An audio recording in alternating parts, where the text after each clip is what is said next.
News alert on an unprecedented vote to release a classified memo that Republicans say every American should see.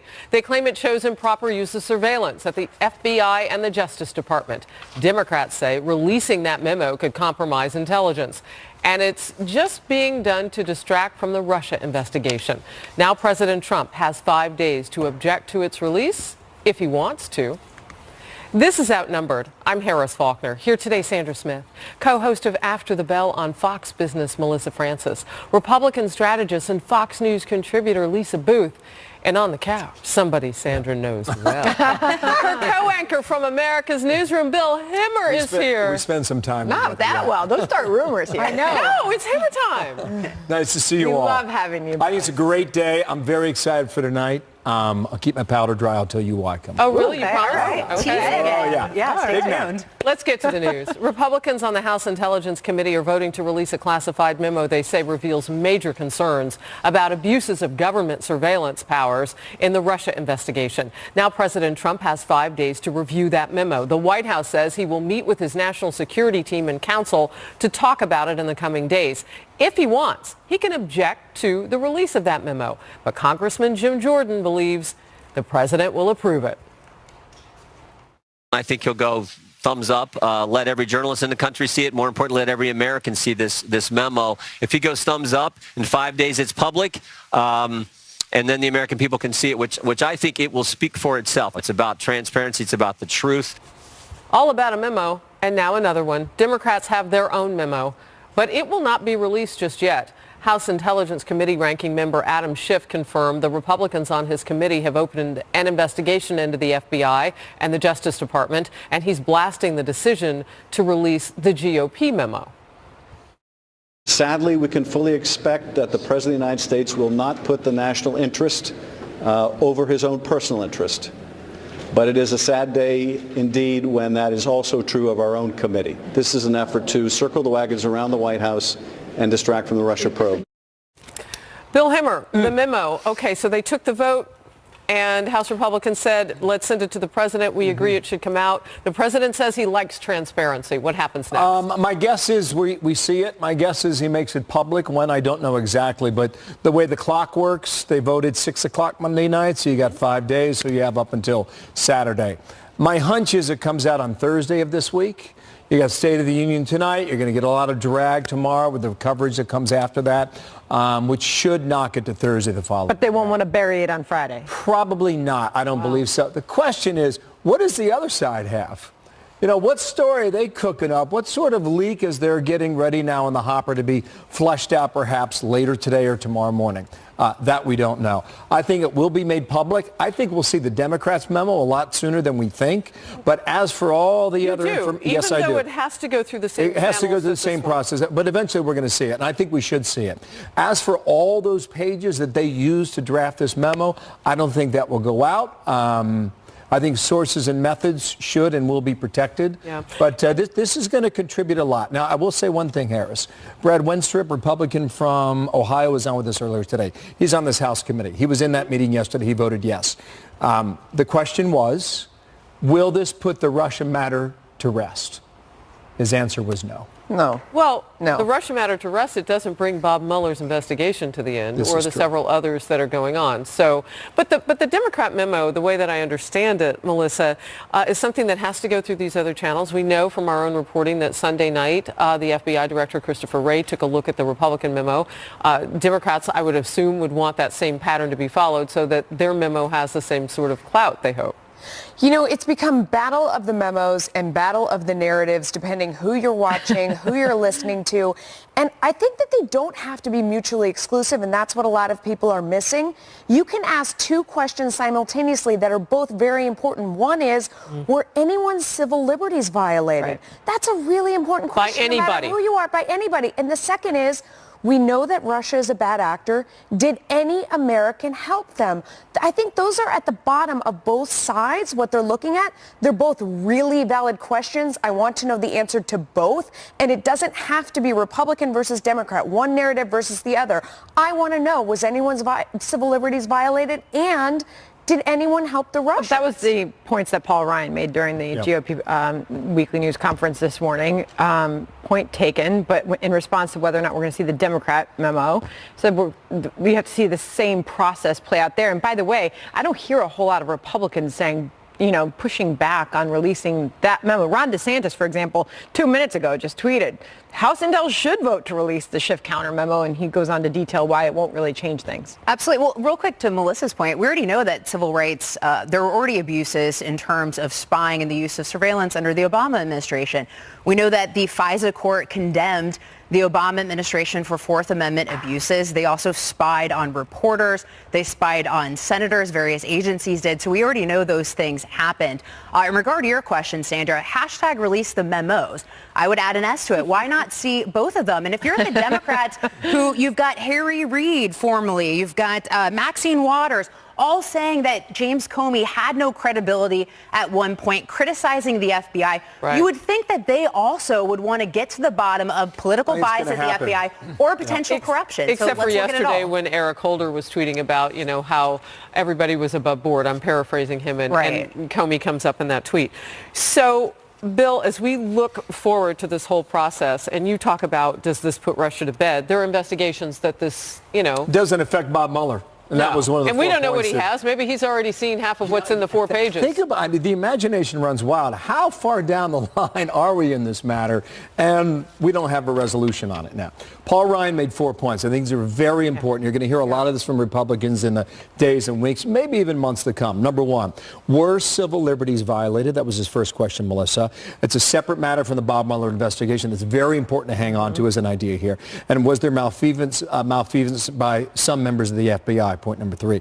Number 4, the institution of the Department of Justice in the FBI is important to keep intact. He specifically came out and said, I wrote 4 things down today because I want to get them right. I saw that. Number 4 is critical now as we go through this debate and this argument. Let me just ask this question as you're sort of putting a forecast out there as to when this will be made available to the public. We're talking almost 4 pages, right? 3.5 pages. We can probably read that. This is the summary of the... No, but what I'm saying is, will it make sense to the average American who wants to run through that? Or will they need grand context and will that be provided? I mean, that's the problem is when they say that when they cast aspersions on it and they say it's like a book report and then you're like, well, I want to see the research behind this. The classified information behind Gates it. And others have said it'll be pretty much self-explanatory. And he and others do not want to see any portion of it redacted. So that tells you that if the redacted conversation has come up, there must be some interesting things in it. Well, they asked Christopher Wray, the FBI director, on Sunday. We're going to show this thing for inaccuracies. Yeah, correct. I mean, does this make sense? He said, I'll take it back to my team. Right. They ask him about inaccuracies, but will it make sense to the American public without their notes leading up? It's kind of like a legal brief, the way it's been explained to me. It better, because it's your closing argument, generally speaking, right? Right. No, you would hope that every American that reads it would understand the context of it. That would be important. So I guess we're going to see Republicans have also made, some pretty stark characterizations of the memo. So we'll see if it lives true to that as well. So, we're all going to be reading this, what you said, 4-page memo. Oh, and I just looked and hashtag release the memos is now trending. Is it like tomatoes? Is it ES or just an S? I don't know. I was going to make another point, but I completely forgot it. All right. I want to talk to you about your list because I often take notes when Himmer speaks. We all do. Yeah, exactly. Go All on. right, let's go to number 3. Can we turn to you talked about FBI malfeasance. Can we talk a little bit about that was Paul Ryan's word. Right, no, I wrote it down, Speaker. But you said it. So I did. You're here too. Can we talk about reputational harm to the FBI right now and what rights the ship? That's why we got to get it right. And if it takes a little longer, then so be it. For one, I want to get past this stuff, and I want to figure out what's true and what's not. I want to know what was going on. I want to know whether or not you relied on bad information to go ahead and what's the accountability look like, do you think, Bill? Well, we saw a little bit of that. Because were any of these criminal? We saw a little bit of that yesterday when Andrew McCabe now admits that his resignation occurred 24 hours after his boss went up to Capitol Hill. Right. And I think that's the accountability. Well, and go ahead. Well, and wasn't that also in response to the Inspector General, or at least it's being reported that it was in response to what Horowitz has found in the DOJ special counsel or no, blood. Inspector General Man, investigation into McCabe during Lisa's on. I'm just on my game today. Yeah, good thing. But that's also another thing that's really important to look at here, and what we're going to be looking for in the coming months as well, because he has really not been afraid to take on leadership at various agencies in regard to corruption, whether it's the ATF with Fast and Furious or the DEA as well. Both of his investigations have led to the resignation or firing of people in leadership. So that's going to be something really to watch here as well. All right.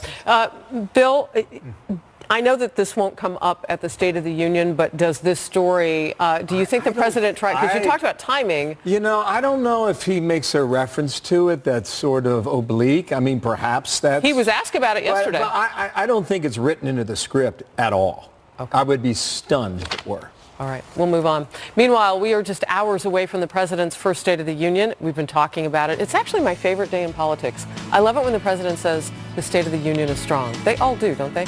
But you may need to keep your remote handy for the Democratic responses. There are 5 of them. 1 speech, 5 rebuttals. And they plan for the president's big speech. They say they'll each have a comment, whether this is too many rebuttals and makes the Democrats' messaging game harder. Plus, the big event itself, the major items we expect the president to tick off tonight, and the successes he can point to, as new Fox News polling suggests the president is winning over voters on a key issue. Stay close. Fox News alert, a history-making moment for President Trump as he prepares for his first State of the Union tonight.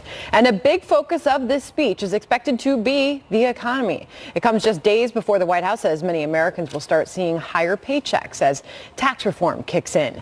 A recent Fox News poll shows a majority of Americans, 51%, approve of the president's handling of the economy. That's a big jump from October. And 40% also say they believe the Trump administration has made the economy better. In addition, some 49% of voters today give the economy positive ratings. The last time this many voters felt so good was 17 years ago, and the White House appears ready to tout that issue tonight. There is no denying that the economy is certainly better under this president than it has been under the previous administration. We're really excited about talking about our successes of the first year, but even more so what we are going to accomplish over the next 7 years. There's no doubt, Bill Hemmer, since you're in the business of making forecasts, there's no doubt he's not going to take a victory lap on the economy. By a meteorologist? Look, I really love these great American events. I like to see who's on the aisle waiting.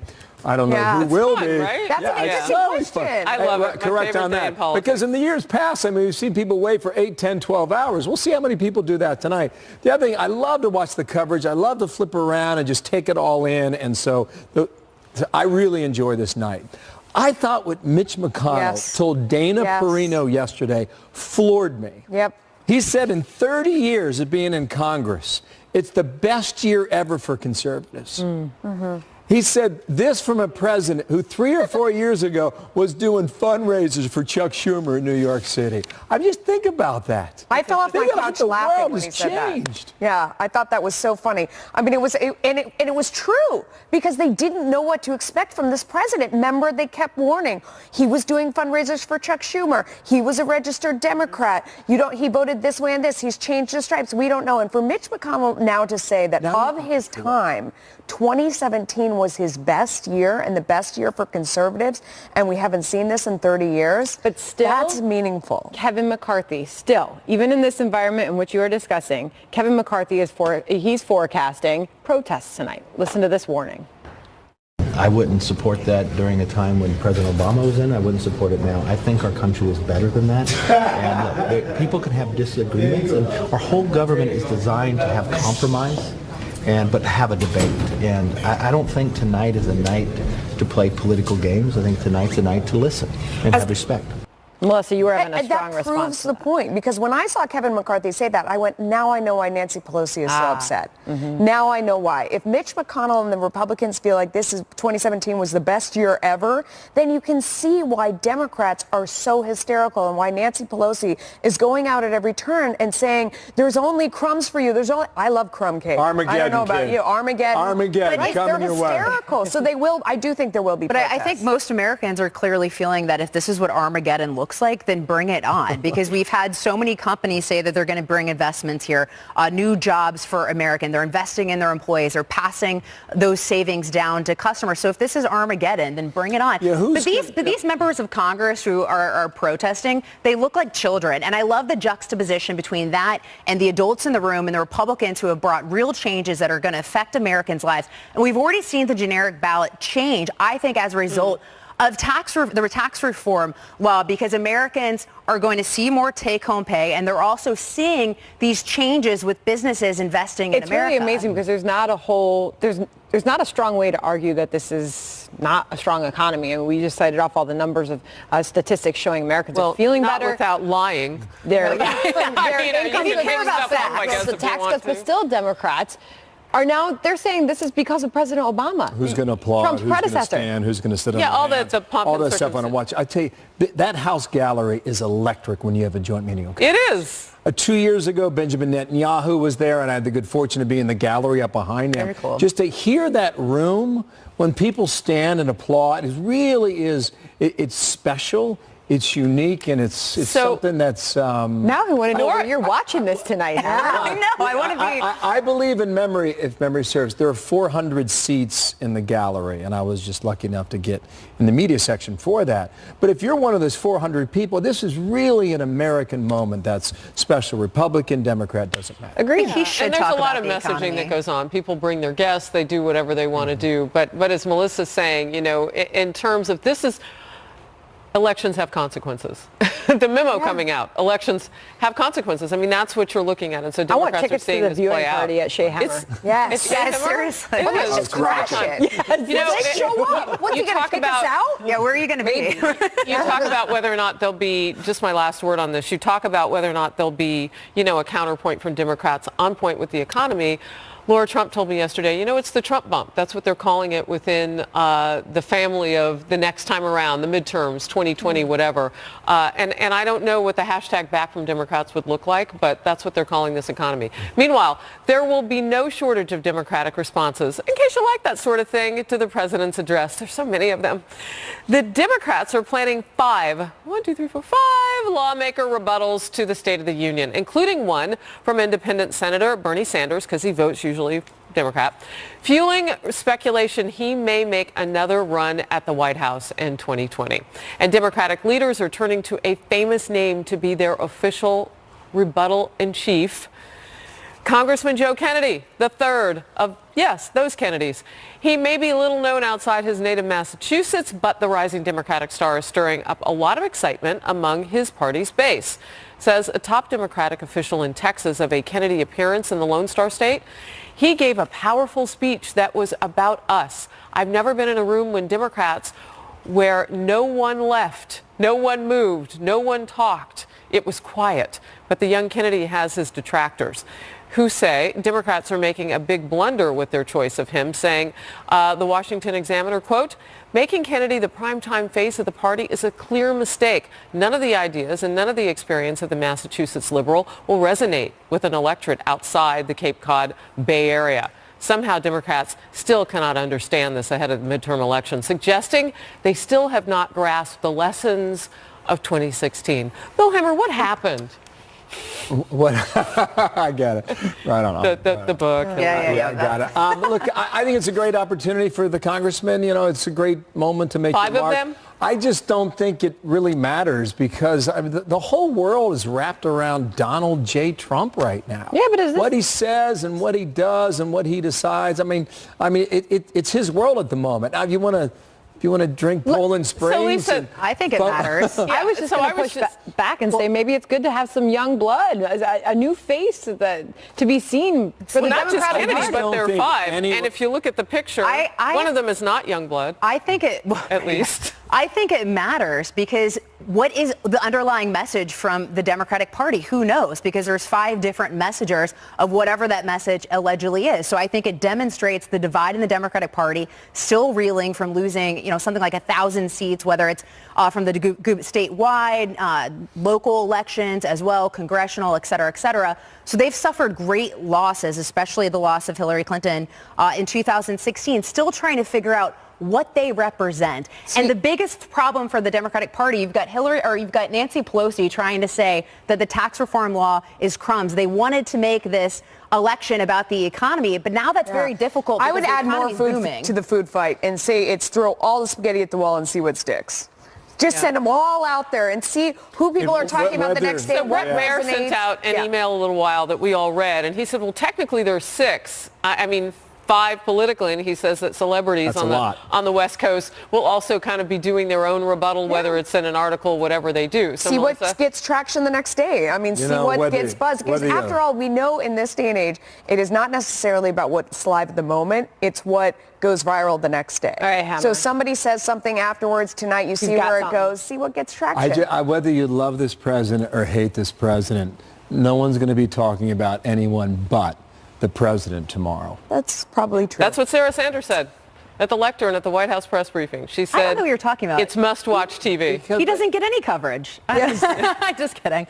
Well, one thing is for sure. I mean, the 5 rebuttals, if you look at them, that messaging is difficult. And again, at least with the Trump camp that I've been told, it's the Trump bump for the economy. So what's your clapback for that as Democrats? What will that look like? Well, they've been owning this as Obama's economy. Obama himself has stepped up and taken So why didn't credit. he give the rebuttal? See, I think that's very difficult to do, because if you just look at surveys, it doesn't matter, what the industry is. We've seen such a boost of confidence among businesses and among different industries since President Trump became president, and that's clearly had an impact in businesses wanting to invest in the economy, want to create jobs and to move the economy It's tough along. when you've got the CEOs of these major corporations, case in point ExxonMobil today, coming out and saying, I mean, this is like them or not. Billion. We're doing this because of this president's policies. Right.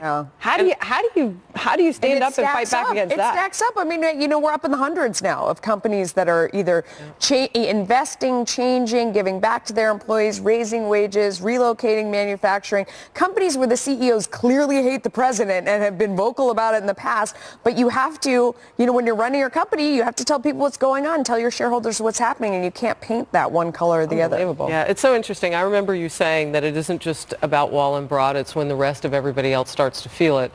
The question is now, is that going to start happening in February? And it looks like the answer for millions of Americans will be yes. So we'll see.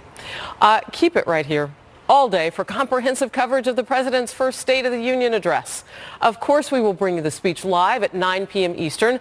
The Democratic response following the president, all 5 of them, and analysis late into the night. Fox News, the only place to be. FNC for the cool kids. New questions surrounding Deputy FBI Director Andrew McCabe's sudden departure from his post yesterday. The White House says President Trump had nothing to do with it. So what happened? And growing backlash to the way Hillary Clinton responded to sexual harassment claims against one of her 2008 campaign advisors. What should happen with that next? She says she's going to come out and say something soon. Will soon be at 9 p.m. Eastern? I don't know. We'll talk about it.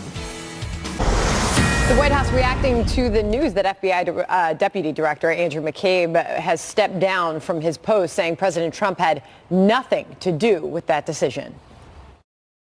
As we know, the president has been vocal and been concerned about political interference of some in the FBI who have made certain announcements and made certain suggestions. So again, there has been concern about the political interference. When it comes to McCabe, that obviously was a decision made by the FBI. But some Democrats still lashing out at the president following the announcement. And if in fact the President of the United States can pressure law enforcement and as well try to pressure the courts and the Justice Department to skew the law, to undermine the proper administration of the law, then America is less safe. this as new reports say FBI Director Christopher Wray pressured McCabe to resign amid concerns about an ongoing investigation into the agency that's expected to address whether McCabe should have recused himself from the Hillary Clinton email investigation. You know, it's amazing how crucial the timing is of all of these events, what happened when, and we seem to be learning more and more. I think ultimately we're going to find ourselves back in the same position that Paul Ryan was mentioning on our program 2 hours ago, and that is the integrity of the Department of Justice and the integrity of the FBI, two long-standing American institutions, and whether or not we as Americans can trust the work they do. The large part of these people, as Paul Ryan was saying today, they are respectable and they are honorable, but it appears near the top that there is some confusion as to whether or not there were people in it for their own agenda. We need to figure it out. Melissa? Yeah, and I think that was I loved hearing him speak about this because it felt very solid, and also he was talking about transparency, that's sort of like, how do you fix this at this point? Because these institutions can't be dismantled. If we lose them, we lose our country, we lose democracy, we lose everything. I mean, this is really the idea that there is law and order, that people's civil liberties are respected, that you can trust law enforcement. I mean, this is what separates, real modern societies from, the dark ages. But it's transparency and knowing what happened. You go to third world areas of the world, and the reason why they can't get off their back is because their justice system doesn't work. And there isn't rule of law, and you can't trust the system. There's backsheesh, or there's money under the table. Right. And as long as that, we cannot, as a country, allow or afford these institutions to be under question for their own reputation in the future. But they have to give us a reason to trust them. And the problem is, over the years, these various agencies have given reason to distrust. And what I take issue with is Eric Holder weighing in on this and criticizing Republicans for their attacks on the During DOJ this hour and the yesterday. FBI, considering the fact that he is a liar. He lied about Fast and Furious. He obstructed the investigation into it. So he is the one that has brought, part of the reason why, has brought distrust to the DOJ. So shame on him for even having the audacity to weigh in on this. Well, and his punishment came via Congress itself. I mean, with the Fast and Furious. I mean, it was that high up and swift. 2 senior FBI officials now have been confirmed from the Bureau's Counterintelligence Division to have looked at this Republican memo at this point. We're just learning this from Catherine Herridge, by the way. She has done fantastic reporting on this. And so this also says that the 2 Bureau officials are following up after that initial review of the memo. Remember, the president is looking at this right now. And so more eyeballs on it to see if there were any inaccuracies, because that was the big question on that rare meeting on Sunday where FBI Director Christopher Wray and a couple of other FBI officials went with him to take a look at this memo. And they said, find the inaccuracies if there's anything in there that you think factually needs to be taken in hand, or if there's something that gets, and so to she's the point reporting where something is out there in the bloodstream that the public shouldn't know about or our enemies shouldn't know about. So she's reporting these 2 FBI officials that took a look at it said they found no even factual more inaccuracies. Even more. That being said, but going back to the timing of all this, then in the 1 o'clock hour yesterday, to get that shot of Christopher Wray and Rod Rosenstein, the DOJ and the FBI, leaving the White House. No explanation when we talked to the White House this morning, Bill, as to why they were there and at that time. From what I understand, they met with the Chief of Staff, Secretary Kelly, there. And what the conversation was, we don't know. But people like Bob Goodlatte, chairman from Virginia, Republican, the only way to ensure the FBI remains the premier law enforcement agency in the world is to ensure that leadership of the Bureau holds the trust of the American people. Talked about the change in leadership with McCabe resigning yesterday. This is happening right now. And where it stops, we do not know. Fair enough. All right, well, the latest in the Russia meddling investigation. Now, newly revealed documents could keep one probe from wrapping up anytime soon. All the details on that, more Outnumbered after the break. One congressional Russia probe showing no sign of slowing down anytime soon. The top Democrat on the Senate Intelligence Committee signaling the investigation into possible collusion between the Trump campaign and Russia, already near a year old, still has a long way to go in light of new revelations. I've seen, particularly in the document area, extraordinarily important new documents that I had not seen 6 months ago. The fact that the end of the year, some of the end of the year document dumps were very significant. They opened a lot of new questions. Harris, new information, new documents, brand new, hot off the press. What do you think?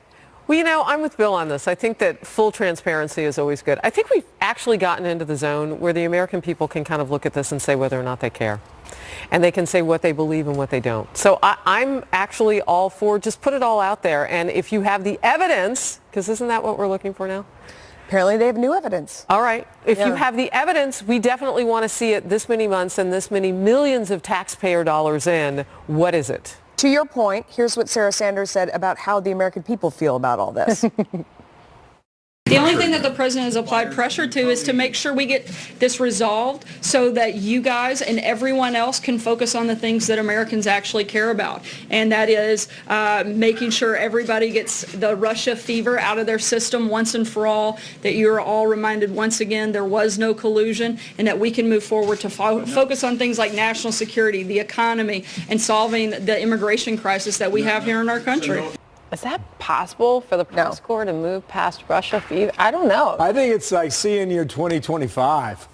I mean, what new information is just now coming to light? Is he reflecting more on some of that House committee is looking at? I'd like to know. I mean, what are the new documents that let's are see just it. Bring it on. emerging at the moment? I think ever since we found out that the DNC and Hillary Clinton paid for the dossier, the Russia investigation took a massive blow, and so did the credibility of it and underlying concerns. I really don't think, in the absence of any sort of irrefutable evidence, I don't think most Americans care about this right now, because we have had the former DNI director, James Clapper, previously said that in his work he hadn't seen any Russian connections. We've had people like Senator Dianne Feinstein said that there's no collusion there, any evidence of collusion specifically that she has found. We have Peter Strzok in his text messages saying that he didn't want to work on this investigation because he didn't think there was any there. We had James Comey tell President Trump 3 different times that he wasn't under investigation until he leaked classified information to force a special counsel investigation. So I think like most Americans, are sitting here and saying, where's the evidence? Well, and the complicating factor for Peter Strzok isn't that he just didn't want to work on the investigation. He also felt like he didn't want to offend his upcoming boss, because they all thought Hillary Clinton was going to be the next president. So he told his paramour, as Trey Gowdy refers to Lisa Page at the FBI, that, we don't really want to do this. We don't want to offend her. We kind of want to back off. I'm paraphrasing those text messages that were lost and found. But, we don't want to offend her. We want to back off a little bit in case she becomes our boss. I wonder if those who hate the president will ever stop talking about Russia. I think no. It just becomes one of those things that, kind of never goes away. Here we go, Melissa. If there's evidence, and by the way, add to that list somebody that you probably wouldn't normally put on it. Congresswoman Maxine Waters has even said that there was no evidence yet. No evidence yet. But there's no evidence. I knew but there's no someone. evidence. So, I mean, you've got Democrats who are practically apoplectic at this point. Last week, Facebook had a headline that said, "We cannot prove nor disprove that there was collusion." Well, when you drop that word in there, you wonder why it's necessary. I think my impression, Sandra and I sit there every morning at 9 o'clock. And, during that slot, I mean, you're on a treadmill for the last 2 years. Yeah. It's just flying in there. And it's my impression over the last 2 months that whole flow of information has gone to a different track. And I think this White House is starting to hit a different gear, and they're operating in a much more traditional White House manner. Probably a lot of that goes to Secretary Kelly, but just during the commercial break, we were saying, when was the last time the president tweeted? 21 hours ago. I'm not encouraging almost or a full day ago. It's an observation about He's a little busy. I think this is a much more...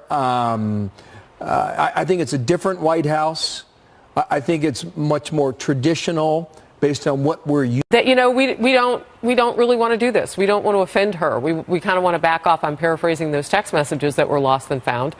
But, we don't want to offend her. We want to back off a little bit in case she becomes our boss. I wonder if those who hate the president will ever stop talking about Russia. I think no. It just becomes one of those things that...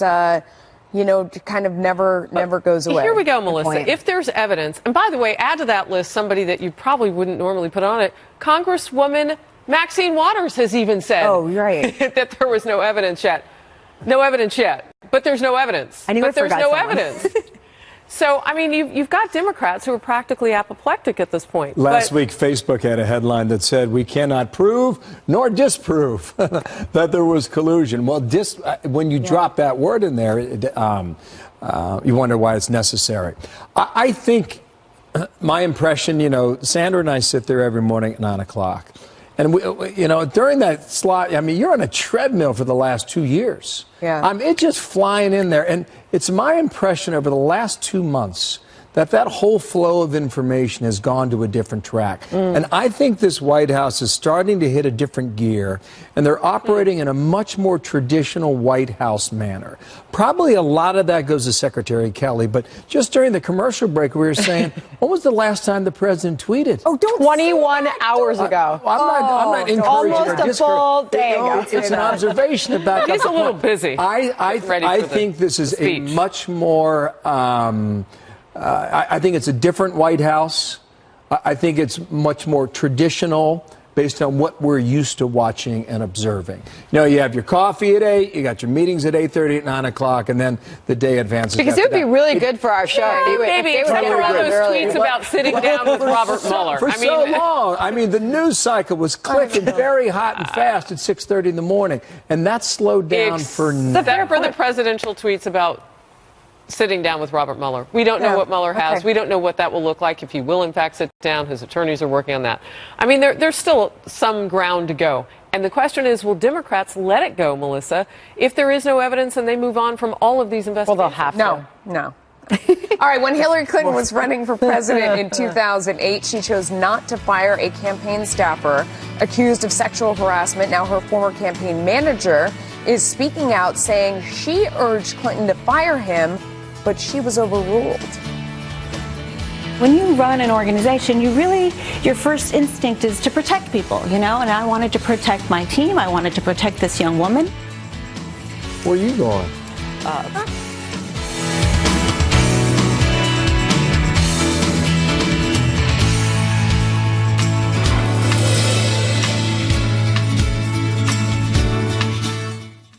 President Trump's first State of the Union, from where our nation stands right now to his big plans for America. Watch as Brett Baer and Martha McCallum anchor the State of the Union, followed by the Democratic response. Then Donald Trump Jr. reacts on a special Hannity tonight. More Outnumbered in just a moment, but first let's touch base with Harris on what is coming up on Outnumbered Overtime in just a few minutes. Hey, Harris. All right, it is a big day, and we have a huge lineup ahead of the State of the Union. White House Deputy Press Secretary Hogan Gidley is here on the president's final preparation ahead of the big speech tonight. House Majority Whip Steve Scalise will join me, and we want to hear what he thinks ahead of tonight as well. Plus, the heartbreaking story of one special guest of the president, the mom of a young girl murdered by an illegal immigrant gang member. I'll talk with a border state lawmaker about the president's plans to protect American citizens. That and more. Outnumbered, top of the hour. Sandra? Looking forward to it, Harris. Thank you. Well, a lot of new reaction to the way Hillary Clinton handled claims of sexual harassment against a 2008 campaign staffer, Bernd Strider. One former advisor is coming to her defense. Watch what Felipe Reigns told Martha McCallum last night on The Story.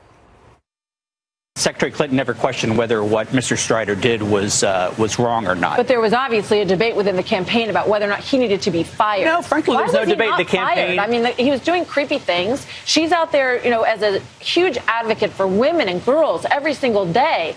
I mean, I would think she would want this guy jettisoned immediately. I think for a few reasons. And I should preface this with, she is asking herself the same exact questions over the last few days. Are we going to hear more from Hillary Clinton on We this? are, imminently.